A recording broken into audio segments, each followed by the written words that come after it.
This is Beyond Your Blog podcast, episode number 45. Welcome to the Beyond Your Blog podcast, where editors share the information you need to get your writing submitted and published.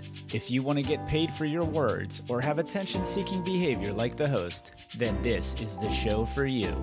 And now the host of the show, Susan Maccarelli. Once again this week, I quizzed my Facebook group as to who my next podcast guest would be.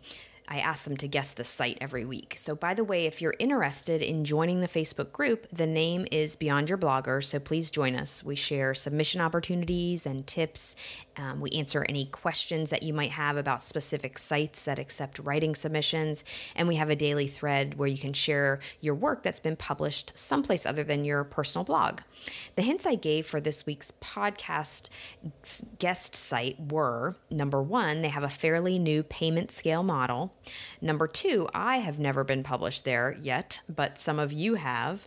And number three, they accept unpublished and previously published writing.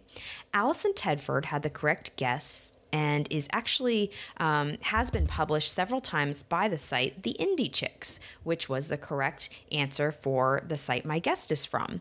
Allison's blog is Sparkly Shoes and Sweat Drops, and I'll include a link in the show notes. It's the random ramblings of a fitness-focused single mom about parenting, feminism, and mental health awareness. She's written some great posts also for the Indie Chicks, including Field Guide for Jerks Who Body Shame and Online Dating Profile ABCs, What to Omit, which is really a really great piece about what not to include in your profile on a dating site, and it had some funny parts in it.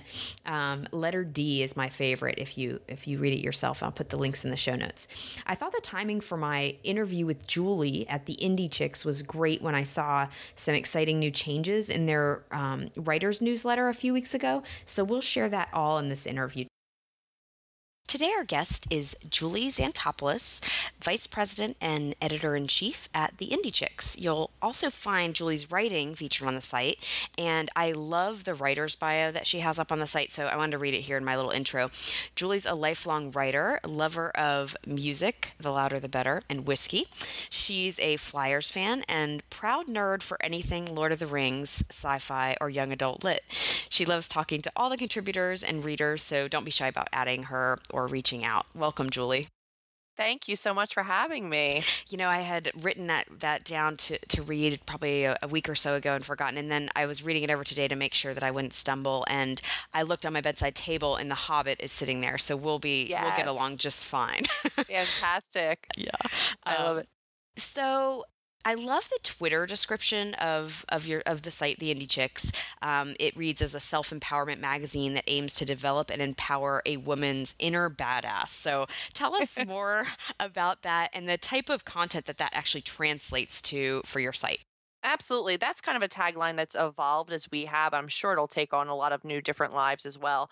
But essentially, we want you to come and know right off the bat that we're there for you, to empower you, to make you feel your strongest, most beautiful, most capable. And that translates to the website in so many different areas. But essentially, it translates to us being a new brand of media for women that speaks to them in an intelligent manner, the way that you deserve to be spoken to.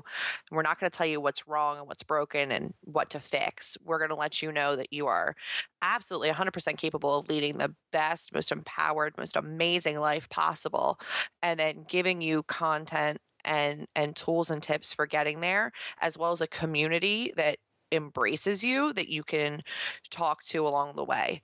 So that's been our journey from the very, very beginning. Now, how did you get involved with the site? Have you been there since the beginning, or did you come later on? Yeah, so I've been there. I was in the shadows at the very beginning, but Kiara is our CEO, and she was the founder, and she was moving from California to New York, and she had reached out to a circle of bloggers in a Facebook community, and she had said, I need some help with content while I move. Can anybody help me? I helped her. She liked my voice, and she came to me and she said, I'm launching this new website. I think it could be amazing. I'd love if you could write for Launch Week. And I said, well, I'm not sure I'm badass enough to actually do that. I'm not sure I've got what it takes to be the kind of person you're describing. And she was like, trust me, I think you are. So I wrote on launch week and I wrote every single week after that. I never missed a week and still haven't for content. And about 4 months in, she said, why don't you come on as a creative director? I want to bring you on and get you more involved. And so it started from there, and then I've just kind of evolved from there to partner and vice president and then editor in chief. So it's been a journey. So I've been technically there since the beginning, but not a staffer right from the start. And I'm sorry, you may have said this, but how long ago did the site actually start? So we just turned 3. 3, okay. Yep. Okay, so for the website, what's kind of the balance? Are you mostly looking for new content? Do you consider previously published as well? We just started about a month ago accepting syndicated content. We had originally just said, no, the way that Google works, the way ranking works, it's just not safe for us to take previously published content. And then Google's kind of evolved. There's been, ways to link appropriately so that everybody gets the right credit. And now we're really, really thrilled to be accepting syndicated content because there's such a wealth of it out there and so much of it that's relevant to our website that we can then offer our readers things that they may not have found on the web otherwise. So just recently we've accepted previously published content, and that's been a really, really exciting thing for us. I love that. I know a lot of times I'll come across like a newer blogger and there's some great content on their site, but I know only like 12 people are reading it because they just haven't, they just started and it takes a while to get readers. So I think a lot of times you can find some gold there. But so your target demographic is like 18 to 26-year-old women. What sort of topics and content are you looking for within that? So yes, the majority of our women are around that age. We obviously go like up to like 34, and then there's outliers younger and older. But the majority of our women are smart, they're educated, they know what they want, and they just kind of need that nudge to get there. So for them, the way that we write to them, I like to say at least, is a combination of your best friend on the couch with like a bottle of wine, glass of wine, you're sitting there and you're chatting, or like the older sister who's been through it and then wants to help you through it. So it's a combination of those kind of things that you can get, that vibe that we're giving you. And it's the guidance, but also like, hey, I'm either still there with you or I'm going through it with you, which lends itself really well to our 3 largest areas of content, which is our relationship content, which is by far the largest for us and contains some of the best material and the most page views articles. After that, it would be our attitude, which is our badass, inspirational, motivational, kick ass, don't take names kind of a thing. And then our lifestyle, which is just our everyday basic life. And those are the 3 main areas where we really draw the most content. We have smaller categories like career and like health and beauty or fitness or our fashion.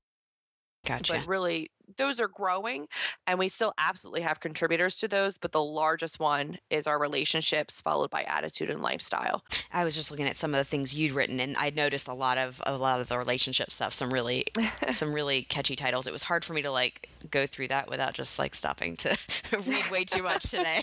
But that makes me happy. As the editor-in-chief and the writer, it makes me very happy when people say like, it's impossible to scroll through your stuff without reading. Yeah, it pretty much was. Yeah. So you have this fairly new process that allows writers to sign up for an account and I think even load content directly to, kind of submit for your review. And I'll include the link in the show notes. Can you walk us through kind of how that process works? Sure, absolutely. So yeah, we've done a lot to really streamline the process of contributing to the website, which is something that we need to do not just for my sanity, but for growth. We've got a lot more writers now. So essentially you go onto the website and you can fill out, just to make sure that you're not a bot or, somebody crazy. You just fill out your name, full name, first and last, your email address, some of your, social media handles. Just kind of gives us a feel. We're able to go and check you out, see what your writing style is like, see what your voice is like, make sure you're a great match. Once we take a look at all of that, we go ahead and sign you up for a profile, which is done within 2 to 3 days max. You've got your email. gives you your login name, which is the full name that you asked to be published under, as well as a password that you go in and change later. And then you do have access to our back end, which lets you put in your own profile. You can put in your own social media links, your picture, all of that, have that all ready to roll. And then you can upload all of your content to pending, and then we'll take a look at it, and I'll email you within a week and let you know whether or not your article has been accepted or not. And if not, I always provide notes on where it went wrong, how it could be improved, what could be done to make it an acceptable article for the website, because I really do feel like that kind of feedback is necessary for all writers. I'm not going to just say like, no, we're not going to use it, but not tell you why, because then there's no growth. And really, at the end of the day, I want you to come and write for us. So if I can help you make an article that will be published on the website, then that's absolutely what I want to do. I love that. So few sites do that. Most people are like, oh, I may or may not read your submission because my inbox is so full, and they're certainly not going to be able to have the time to. And it's a lot of times it's not their fault, but it's just overwhelmed. So that's wonderful that you all have the resources to do that. Thank you. Now, I was really excited when I saw in one of your recent newsletters, it was like last week or the week before, I think, to writers, because you do have a newsletter kind of that goes out to contributors or people in that writers list, I believe. Is that right? We do. Yep. We have a newsletter for just our general population, whoever wants to sign up with news about the site in general. And then we have one just for our writers. Yeah. So I had gotten the one for writers, and I saw that you're now offering an incentive pay program for any post that you publish. So tell us how that works, because it was pretty unique, I thought. Yeah, absolutely. So for us, one of the ways that we gauge how well a contributor is doing with our writers is by page views. It's pretty standard throughout the web. You can kind of relate comments, page views, social media sharing. It kind of lets you know how well an author connects with our particular readership. So when we started to look at bringing on writers, we sat down and just as a newer business, we've just gone through a couple different transitions. We're not in a position to bring on like this huge staff of writers. What we can do is say, look, if your content connects amazingly with our readers, we would love to pay you. And use that as a way to kind of see when we're ready to bring on staff who connects best with our writers. So essentially, on the day of your publication, the day that you go live, within the first 24 hours that your post is up, you will get $5 per 1,000 page views. Our site already generates a decent amount of page views. We're getting 500,000 page views a month. So already we're bringing you readers. And then if we can see that you're going out to your circles and your social media avenues and friends and, hey, I got published at the Indie Chicks, come and check me out. And if you're bringing people to the site that relate to you, or your content goes viral for the day or gets picked up on Reddit or Stumble Upon, then we're going to happily, pay you out, because that's obviously a voice that's connecting with our readers. That's awesome. Yeah, I love that. I really love anyone who's making any attempt to pay writers, and I'm a horrible example of that, because I do accept guest posts, but I don't pay yet. But I'm working towards it, I promise. So I know that even if those sites that are just working towards it and have that as a goal, I really love that. So let's talk a little bit more about content. Are there any topics that you just feel are really played out, or that you get so much of you just have to turn a lot of them away?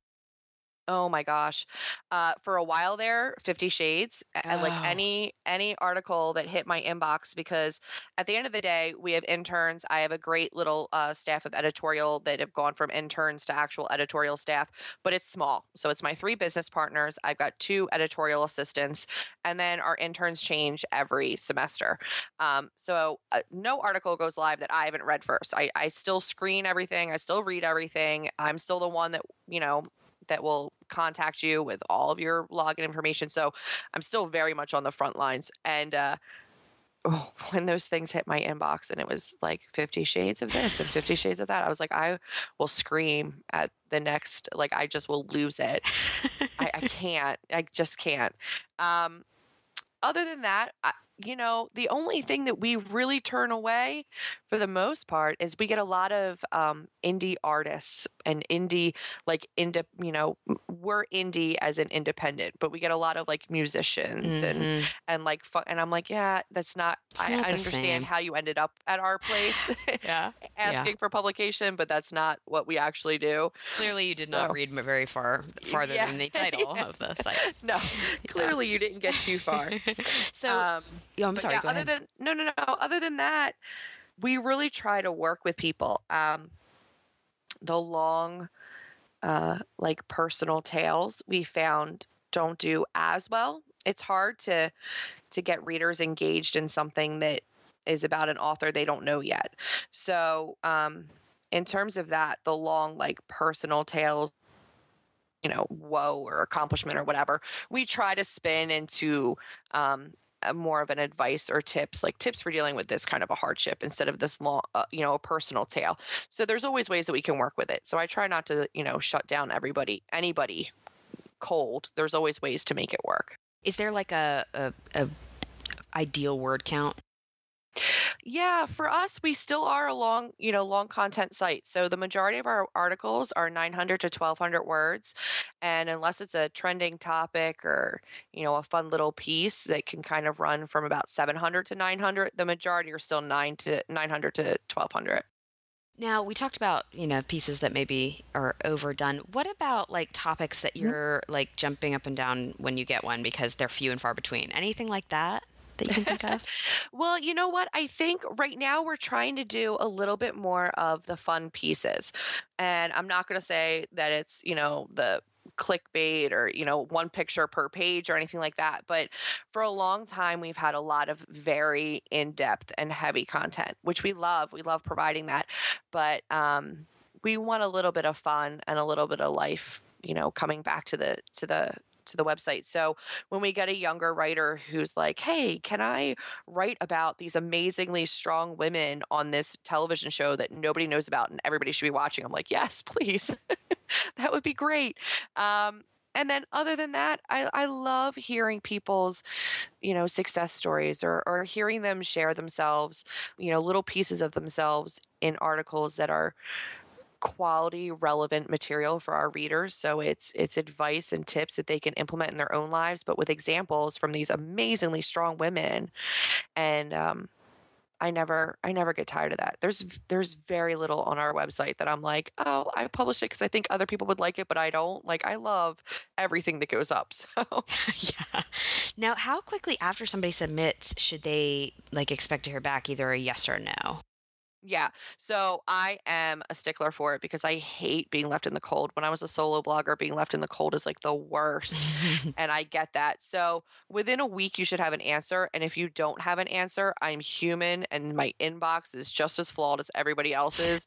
So please, I never get offended if you send a follow-up email after a week. Like, please send one because I don't want to miss your article. But you should have an answer at the very latest within a week. About whether or not your article is going to work for us. Great. Can you give us maybe just some sample posts that if somebody's listening to this and they're thinking, oh, this sounds like a place that, I might want to write for, and they're going to go and check out the site. Are there a couple of examples of posts that they should definitely check out just to understand what's done really well on your site? Yeah, absolutely. So some of the best articles on our site, I think based on topic and the kind of the voice and the vibe of them, the warning signs, 9 warning signs of controlling men is one of our top articles that I think sad that many people relate to, but the way that it was approached was really good. Also, Confessions of a Former Mistress. I think that if you want to do anything that's kind of like a confessional or like a, hey, I've been here and here's what I want everybody to know about it kind of an article, that's a great one as well because it was approached really well. Kiara, oh my God, I love our CEO. She has a voice that just resonates. So if you're ever unsure, you can check out any of hers. Okay. And then as far as humor goes, she's got like horrible date stories or 6 men that will never get in my pants. Like she's got these hilarious dating tales and her delivery and the voice that she gives it in are really, really phenomenal. So those are always good ones as well. Those sound great. I will link to all of those in the show notes if anybody wants to check those out. I want to check them out after that. You sold them very well. So talk to me. We mentioned promotion in terms of like the payment piece. Talk to me about promotion on both sides. Like, how do you promote the pieces that you publish, and what are kind of your favorite ways that you're wanting authors to promote their own pieces? Absolutely. So I think that it's a little bit of kind of knowing your audience. So when writers come to us, we obviously want you to share our piece. We want you to be excited to become a part of the Indie Chick family and the Indie Chick authors. So, but if you're, not typically a relationship blogger, if you write about DIY projects and you want to branch out to us and write about relationships, your audience of social media may not be the best to kind of market this to. So, we want you to reach out in ways that are relevant and that are going to mean something. So, we tell our interns, share what your friends and your circles will read and want to read. So it's about sharing smart. We obviously want you to take pride.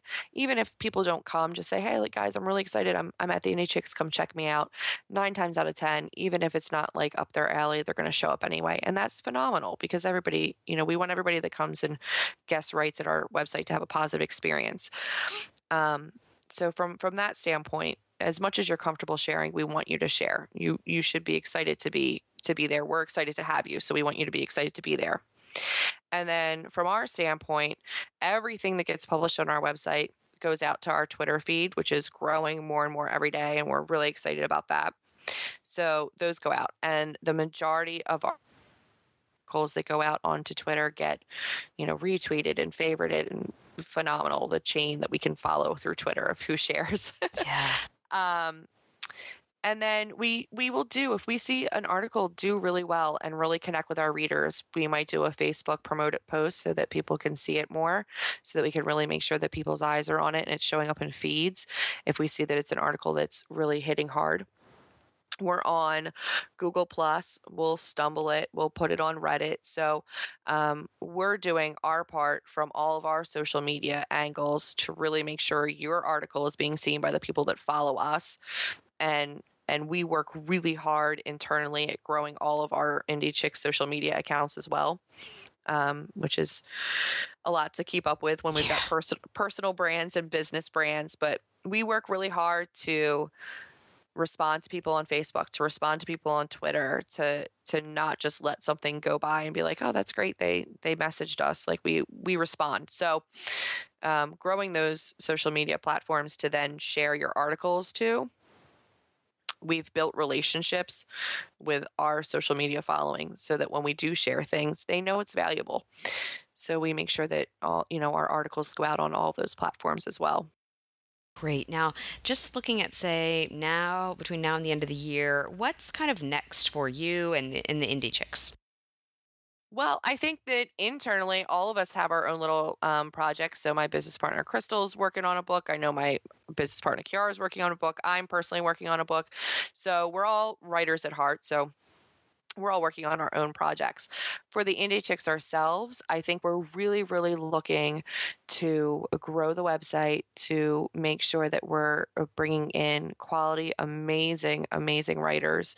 And we'll probably start offering a lot of we want to start doing a lot more to enrich our readers and our writers' lives. So we're looking to do either courses or tutorials and ebooks and things like that to help our bloggers with blogging tips, etc., so that we can offer them that kind of value as well. And then we're really looking to, not within the year, but down the line, we're hoping to really take this to an offline type of thing and start doing conventions and meetups and do little writer conferences and blogger conferences and get some of our people meeting in real life and empowering and sharing stories together, because we think it's really important for women to have a place to come together in real life. So those will probably start small, in our hometowns, and then hopefully grow from there.